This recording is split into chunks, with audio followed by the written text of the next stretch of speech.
everybody. I'm Brittany Lewis, a breaking news reporter here at Forbes. Joining me once again is Matt Taglia, the Senior Director of Emerson College Polling. Matt, thanks so much for coming on. Thanks for having me, Brittany.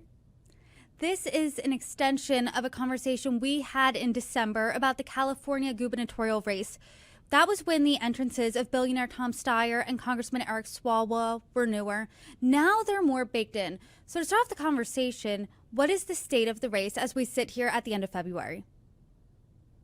Yeah, Brittany, and the state of the race is that this is still sort of anyone's race. So just looking at the top lines here, we see that Hilton is in the lead by just a little bit, 17%, Eric Swalwell 14%, Chad Bianco also at 14%.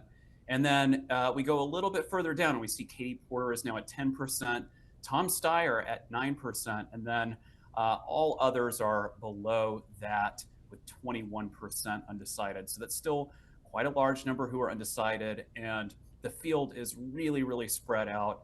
I think we will see some consolidating in the next month or two, but as it stands right now, this is very spread out, and it is anyone's ballgame. Something that I heard from those numbers is, number one, Steve Hilton. He's a Republican. He has 17%. Then at 14% is Democrat Eric Swalwell, and then Chad Bianco, another Republican. Because California has a jungle primary, do you think it's possible, based on these numbers, based on what we're seeing, that we could have two candidates that are Republicans going head to head here? Well, okay, so I think based on these results, it is possible that that would happen. So we see some of these smaller candidates who are by and large Democrats have in the sort of 1% to 3% range. Now, I am of the opinion that on election day, they likely won't reach those numbers. We see that typically with third party candidates. They will poll, for instance, libertarian candidates will poll around 3%, and then on election day, they'll get in the 0.5% to 1% range. I think with some of this, some self-sorting is going to go on, and some of these higher tier Democratic candidates will be the beneficiaries of that support. Now, that said, if things stand, if things hold as they are right now, that is possible. It is possible that there could be two Republicans heading into the general election. Again, I think it's just as likely that it's two Democrats who are heading into the general election because the field is just so spread out right now. So again, anything could happen. I do think that Steve Hilton is well placed right now because he is winning some more of those independent voters, whereas Bianco is more so dependent on Republican voters. Republicans, however, are just split right now. So I do think Hilton is well placed. The others, Swalwell, again, he is clearly the front runner among the Democrats, but that could change quickly. Let's talk about where exactly voters are going, because I know you said Hilton's well placed. He has some independents going to him. When you break it down by demographic, what sticks out to you? Yeah, like I said, those independents breaking for Hilton overall 22%. That's pretty big. Now, I don't expect that independents are going to, by and large, vote for Republicans here. And there are so many Democrats in the state that I think the Democratic vote share is going to be much higher. But looking a little bit further in the numbers, we see that Swalwell is winning Democrats about 22%, Porter 14%, and then Steyer around 12%. So that's still pretty close among those Democratic candidates with Democrats. Younger voters are mostly undecided. That's usually what we expect. And we also don't expect them to form any real large number in the primary. That will change for the general election. But here, I don't think any one candidate is going to be dependent on them. Democrats overall form a majority among undecided voters. So over 52% of those undecided voters are Democrats. So that's going to be crucial. I think that we will see, the bulk of the additional undecided numbers that come in, we're going to see those distributed to Democrats. And it's hard to see those numbers going towards the less well-known Democrats in this race at this point. Undecided has fallen 10 points since we last spoke in December, from 31% to 21%, but it's still the biggest here. Steve Hilton's at number one. He's at 17%. Undecided still is bigger than that at 21%.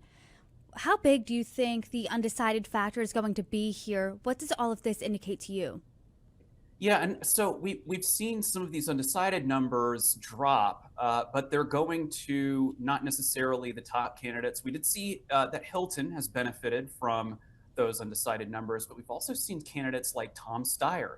He has more than doubled his vote share since our poll in December. So that's pretty big. I would not discount that. He is running a campaign that seems to be mostly focused on affordability. I think that is going to resonate here.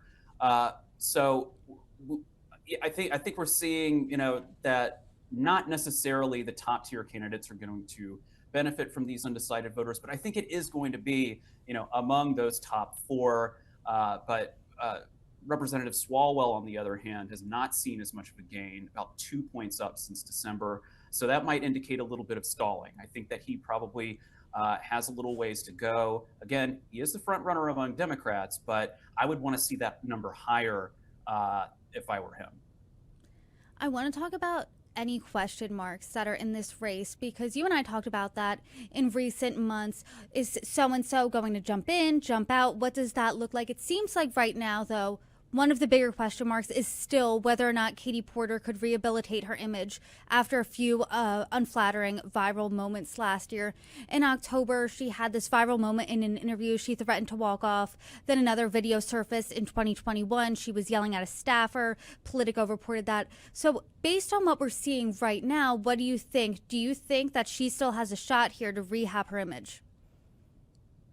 Well, it's getting tougher and tougher. We have seen her lose a little bit of ground since December. I definitely would not want to see that if I'm her in her campaign. And 10%, frankly, it's tough right now. She's been in this race uh, for quite a while. She was one of the earlier folks to jump into the race compared to, say, Swalwell and Steyer, certainly. So, how much more time can she give it? How much more time does she need to rehabilitate her image? I don't know if it's possible at this point. So I think she does need to take a really hard look at these numbers and figure out whether or not she may be the spoiler. At this point, we had talked about Steyer being a spoiler, but it might be Katie Porter now who is playing the spoiler here. And then when you're looking at the current governor of this state, Gavin Newsom, he's really emerged as one of the leaders of the Democratic Party. We've seen him on the world stage twice this year alone, once at the World Economic Forum in Davos in January, then just at the Munich Security Conference this month. How do voters feel about him? And overall, voters are still feeling okay about Gavin Newsom. He has 45% approval versus 44% disapproval. So barely positive ratings right there. This is down, however, from December when he had 47% approved, 39% disapprove. So I do think that some of his momentum from the Prop 50 campaign, from the actual election in November, I think some of that may be dialing down a bit. He's not necessarily seeing the numbers that he was before. Whether or not that translates to the national stage, we'll see soon when we do a national poll. But in California, at least, his brand is still strong, but he's a little bit down from his true height of political capital that he was at the end of last year. Newsom is one of President Trump's most staunch critics. And I'm curious, California, deeply blue state, how do voters feel about President Trump? And if I'm one of the Republican candidates for governor here, what does that mean for me?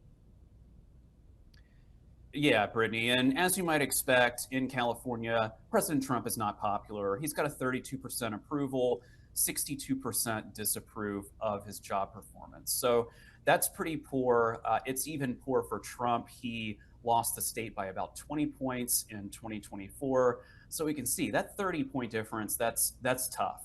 And it's going to be tough for any Republicans on the general election ballot in November. They're not going to necessarily want to tie themselves to the hip with President Trump. And in fact, they're going to want to distance themselves from Trump as much as they can in the state of California. That just is not a good place to be electorally. I want to turn now to the biggest issues facing Californian voters, because whenever you and I talk about a race that is really anyone's race, it's so spread out, we always look to the issues to see clues as to what candidates could perhaps glom onto when it comes to messaging. So what are those top issues facing Californian voters? Yeah, Brittany, and we've talked about this before, and we'll talk about it again. It's the economy, and in California in particular, it's housing. So those two combined, economy 37 and housing 19%, those form a majority of folks' top issue in the state. In third place is threats to democracy at 16%. That's similar to what we've seen in California previously, and I think it does help to explain some of Governor Newsom's popularity on some of the issues here. But the economy and affordability issues, those are going to be absolutely paramount in this election.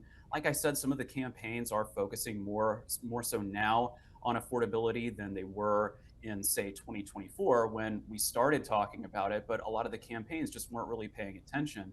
And now we even asked folks, are have you considered leaving California as a result of the high cost of living? And a majority, 53%, say that they have considered in the past year leaving California because of the high cost of living. So that just speaks to how important this issue is for folks and why the campaigns just have to focus on it. Both the Biden and Trump administrations have been roundly criticized over their handling of immigration, both for different reasons, though. President Biden and his administration, they were admonished over border crossings. There were record high border crossings under President Biden's watch. Critics said he essentially left the border wide open. Then President Trump, we are over a year into his second term, and while border crossings have plunged, there have been criticisms over his immigration enforcement operations. People have said that they don't like ICE's tactics. They think they're too aggressive. You asked Golden State voters whose immigration policies they liked better, Trump or Biden's. What did they say?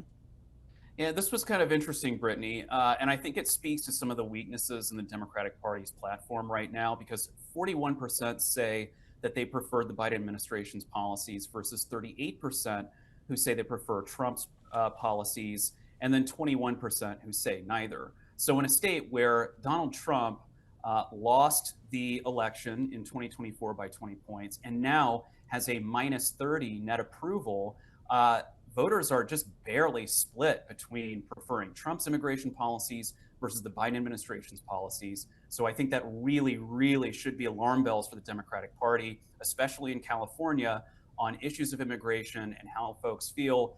They might be willing to give Democrats the benefit of the doubt elsewhere, but not here, not on immigration. And they are nearly evenly split between Trump and Biden policies. Well, we will certainly keep our eye out on this race amongst many others. And Matt, I always appreciate our conversations. Thanks so much. Thank you, Brittany.